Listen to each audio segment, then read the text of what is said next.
Hello, hello. Let's make a video about the NWO. Okay, I don't really have any intention of using this channel to do any kind of regular commentary on the news, because what could be more soul destroying and boring than that? You know, my view is we're just watching the greatest show on earth, a theatrical production, as I like to say, the magical theatre of the absurd, aka watching the shadows on the wall of Plato's cave. So it often seems a waste of time and energy to give either love or hate to the figures we see acting upon the stage. We only have so much time and energy. So it's important to give that attention to the good things in life. But just dismissing everything that's happening leaves us in a sense of chaos or randomness. And the magical theatre of the absurd can make us think, because we can't figure out what the truth of anything is, we may as well just pull the plug and not be bothered about anything, or believe that we don't have any power to change things because everything is a psyop or theatre, etc. But let's just think about some of the recent events that have happened, such as Greenland is here, and Venezuela is down here somewhere. Which one is Venezuela? I can't remember. But two thumbs up for Venezuela. Is that right? Because the world is a series of multinational corporations, and all the propaganda we've been fed about what an NWO would look like from the time of Star Trek being on TV in the 60s, which was like the original predictive prophecy of what humanity would look like with the utopian one world government. So we always have this sense that what we see with the UN and the WEF and the EU is all this move towards one world government, and we saw some sort of experiment happen with that in 2020 with the sniffles, and then with Trump getting elected, you know, it looks like he's destroying the plans of the Anglo-Euro sphere and their desire to rule us all with a social credit system and mass technocratic surveillance. All those plans seem to be going very badly. So what is actually happening? What I'm asking is, what is the end goal?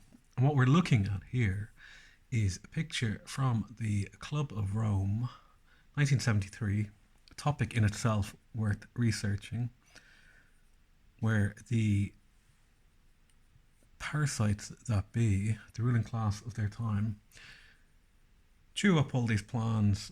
You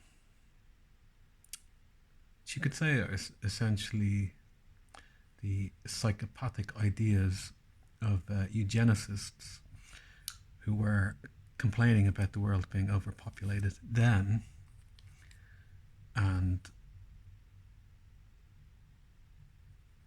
what those psychopaths believed the world should be. So all these decades later, over 50 years later. It's like we're at the foundational stages of this Club of Rome plan coming into fruition. So, in other words, the NWO, it seems, was actually always intended to be a multipolar world, and the BRICS that we're told so much about as being in opposition to the West seem to come out of those same, seems to originate out of those same Goldman Sachs, bankers, Wall Street and friends. Just as people like Anthony Sutton argued via their research that both Soviet Union and National Socialist Germany were also funded and created by Wall Street in some sort of Hegelian dialectic designed to destroy one another. So it seems something very similar is underway, that the world they envisage are essentially 10 different kingdoms, presumably, ruled over by Satan, but with their minions in place. So, in that sense, it's a long-term plan for Greenland and Canada and the USA to be one region, Central South America, second region, Western Europe, which includes Turkey on this map, the second region. Of course, it's funny with Turkey because they probably assumed in 1973 that Turkey would end up in the EU, but it has never happened. Then you have Eastern Europe and Russia, and I believe this would be Mongolia, I think, would be a block. China, its own block. Then 9 is including Pakistan, Bangladesh, India, Vietnam, Thailand, Malaysia, Indonesia. That's interesting. 3 is Japan and South Korea, who are allies of the West. 4 is Australia, New Zealand. It's interesting though they include South Africa here. 7, North Africa and the Arab states, presumably including Iraq and Iran there as well. So the idea is we would live in these regions with our digital IDs and our up-to-date jabs and our various graphene-based technologies. And you wonder, will we be trapped in these regions? We're now in 2026, and it does feel like we are counting down to 2030 or around 2032, or where you have to wonder if they would like to have a spectacular theatrical revelation of some AI infused satanic overlord being the Antichrist. Lots of characters, a lot of characters up for nomination for who is the false messiah, who is the Antichrist, and who will be chosen as the returning messiah for the chosen people. So I'm wondering, do we only have around 4 or 5 years to figure out where would be the best place on planet Earth to live. Because if we're in the EU, EU-topia, we'll be under the carbon credits and IDs and whatever. Now, if we thought, okay, things are looking like a police state is being formed, so we'll move east. Now, in the east, they've embraced Christian heritage and are rapidly destroying NATO, which is long overdue, as it's a completely evil organization. Now, some people think maybe I'll go east, but Putin's Russia is all on board with digital IDs, digital currencies, jabs, and all the rest of it. So is it a good idea to get trapped in this region? Seems crazy to go to China. Japan is following the same policies as Europe and North America. Anybody going to Australia, New Zealand, or Canada is out of their mind because they're the countries of the crown, where all the worst experiments are done on their subjects because they're not even citizens of a republic, even if that's only something that exists on paper. It's very interesting about South Africa being here. South Africa has had sort of 1 foot in with the West and 1 foot in BRICS, and it's a totally dysfunctional, corrupt country. You could take a massive gamble and move to Africa, because Africa will have the slowest implementation of all the technocratic fascism. Similarly to South America, many of these countries, you have to wonder, are already under the same Western dominion, such as Chile and Mexico. Yeah, Chile and Mexico, very interesting elections have happened there, which seems pure theatre.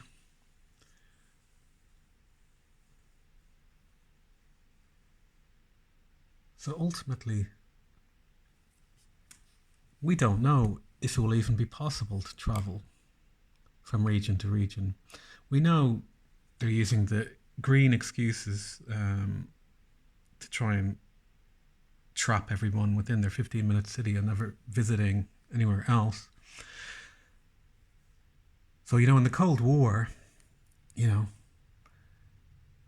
people moved around for asylum from the differing, battling ideological forces.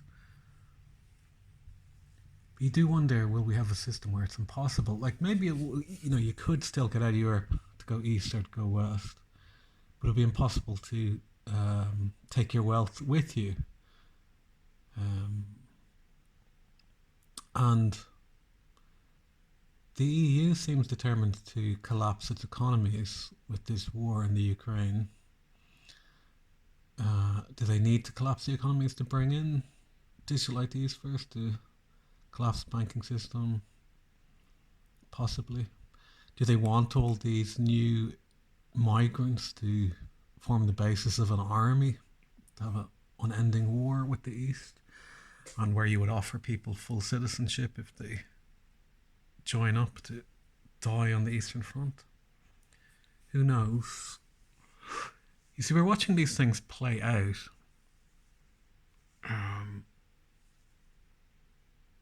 But I think the end goal is this map. That the NWO is ultimately about creating a multipolar world. That people will accept a multipolar world because it looks like something that's fairer, more just. And lots of propaganda about that, about BRICS the last couple of years. It seems people are very foolish in taking their emotional dislike for the West and handing over their trust naively to the East. I don't think any of these people are our friends. They just create certain opportunities, such as the enemy of my enemy is my friend, etc. But I do feel like the clock endlessly ticking away for how much time we have in this earthly plane, and the spiritual war we're all in for our immortal soul to remain intact. That's the ultimate prize of all life on this earth. And in the West, we're surrounded by people who are totally propagandized, who haven't figured out from the time of primary school to secondary school to college, university, that everything they've been taught is propaganda. And when people internalize that propaganda, they are then actually living in a cult where they're projecting the ideological view of that cult upon the natural world, and then are losing all touch with reality. And you wonder, how did we get here? How did we get here? How did we get to that place? And I just noticed this article, the Milner-Fabian conspiracy, on this Substack page, Unbecoming, if you want to look that up.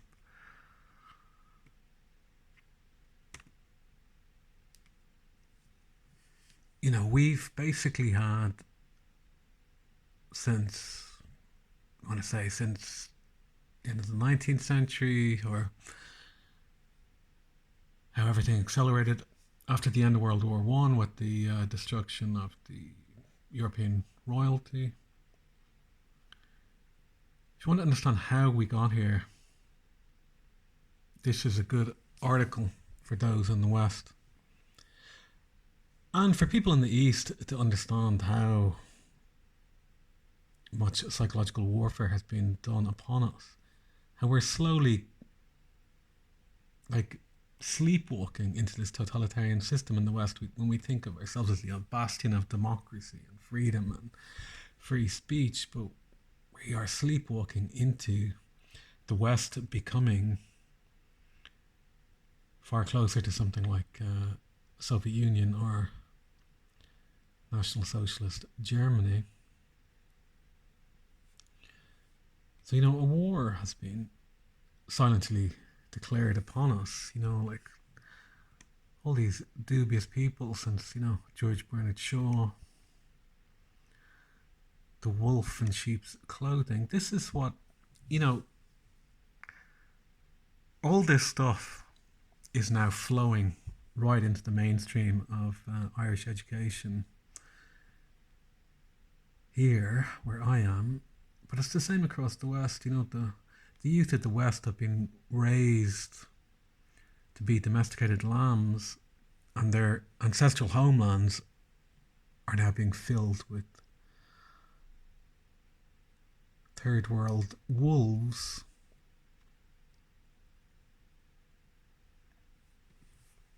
And this is all playing out.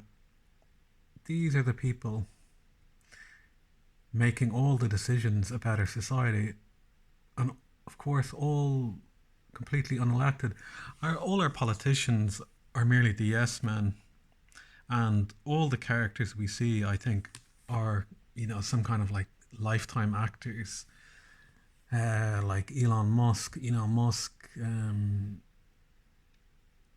helps to get Trump elected, but his goal is the end of organic humanity. He's not on our side. None of these people are on our side.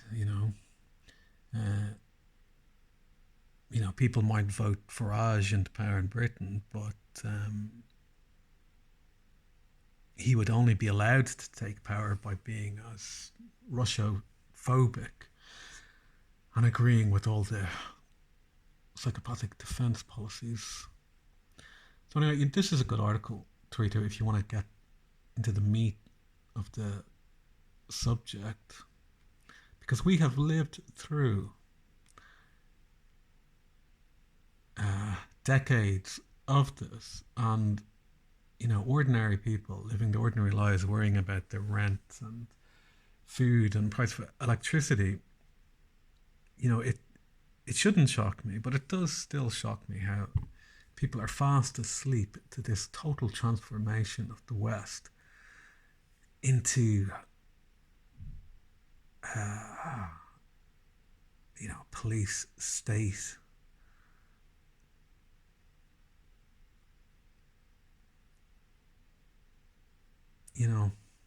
This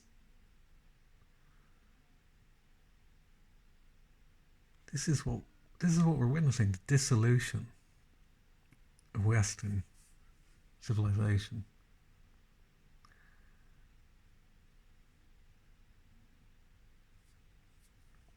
I won't go through all of this, but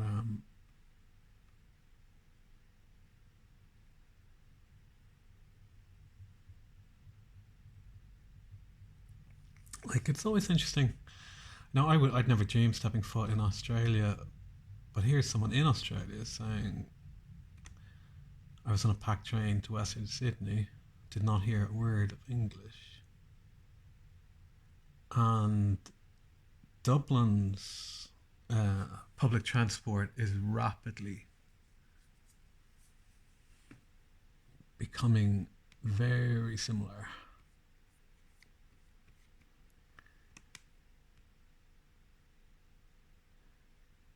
And that's a good picture there, because I think ultimately the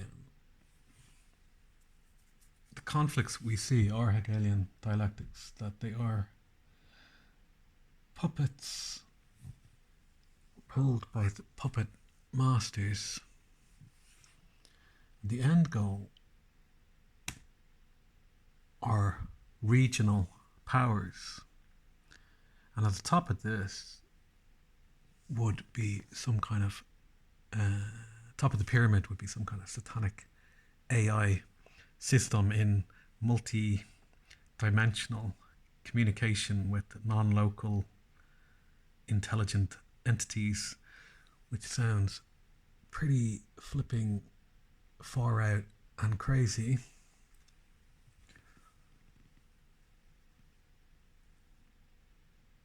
But at the same time seems the most likely explanation.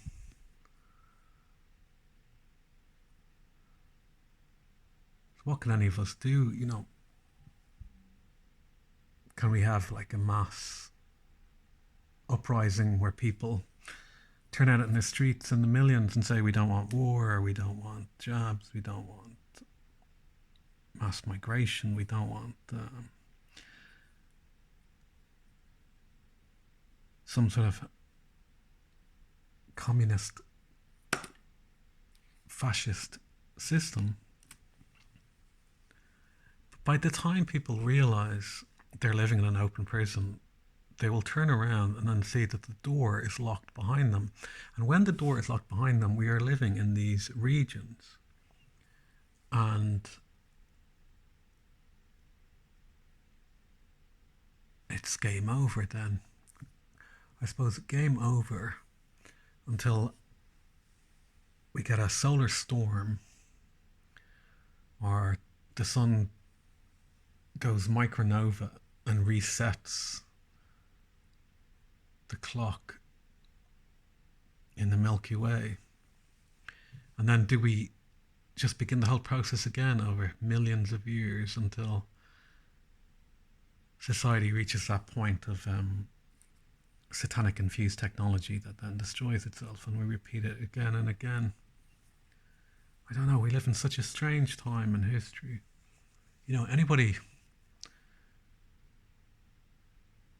who grew up during the Cold War period, got to enjoy a very comfortable middle class life, which got gradually harder and harder for each generation, each successive generation, where now we've gone all the way around in the cycle again where socialism looks appealing to young people because it's presented as being more fair when they're told, the older people have property and money and life is much harder, etc. So, yeah, you got your free house, free money, as long as you join the hive mind.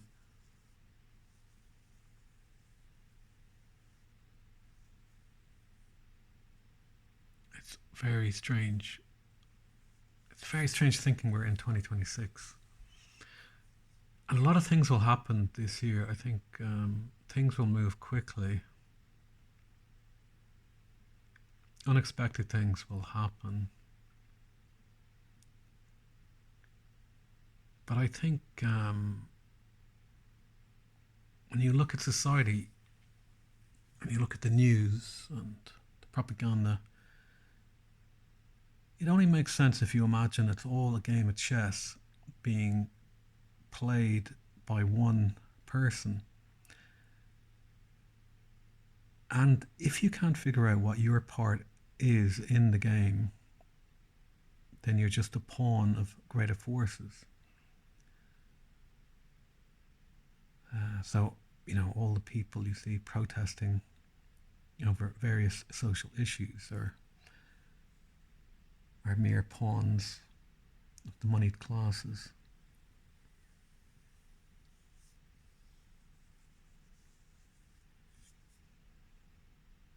The only real hope is where you get the whole population turning out in anger.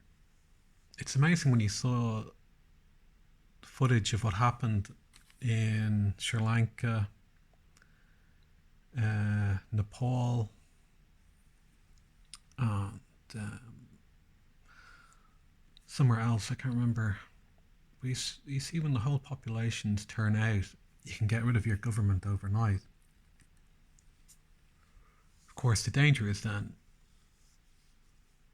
the new boss is the same as the old boss. I don't know, we're in such a predicament. The individual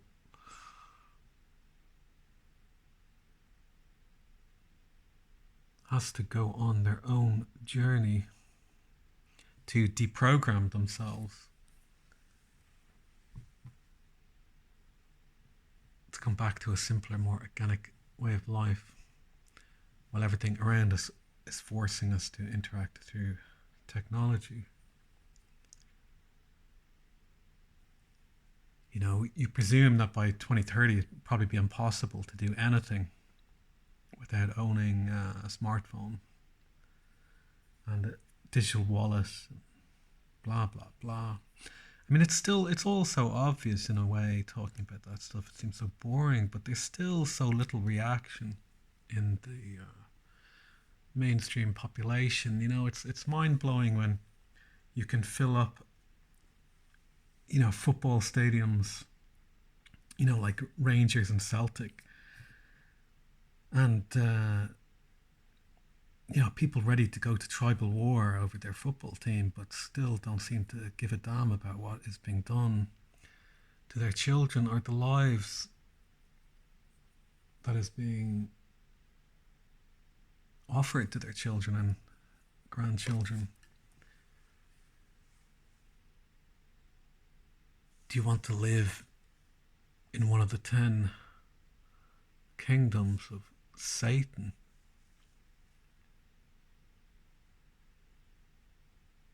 Any actor on the world stage is just playing their part.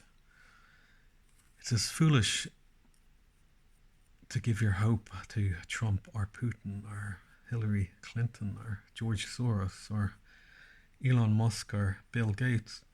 One has to presume that the real power lies with those who do not present their faces to the public stage. And all the people on the public stage do what they're told, particularly people like Zelensky, because they will just be immediately replaced if they object or go off script.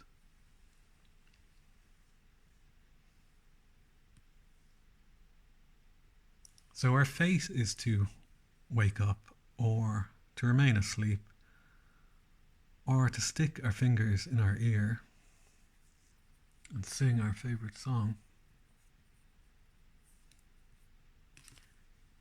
On a social level, you know, those who are in the, if you want to call it, independent or alternative scene, need to talk about this Fabian stuff as much as possible, to put it in front of people who are wondering why their children are learning nonsense. Fabians need to become part of the ordinary conversation of ordinary people when they're looking at the new school curriculums and the perverted filth being presented to European children, and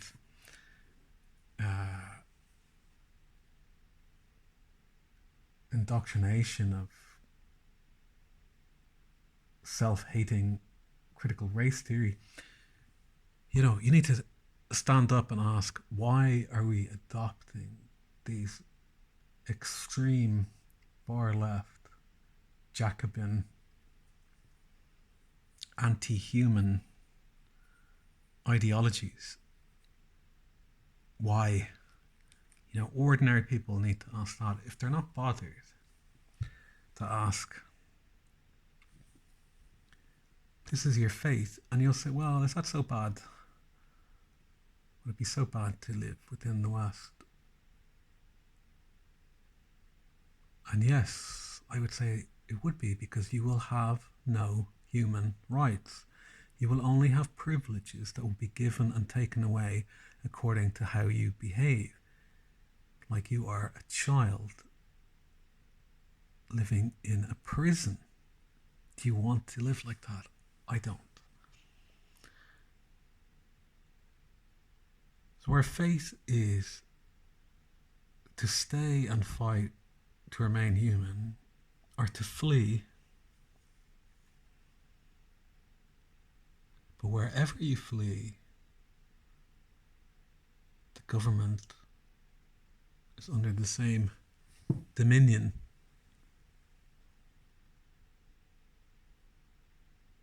Some may look more attractive on paper. Some might buy you extra time on this earth for a more peaceful and human, organic life. We're all on a temporal timeline, watching the clock tick down, and our greatest challenge is to remain human until we merge with the infinite.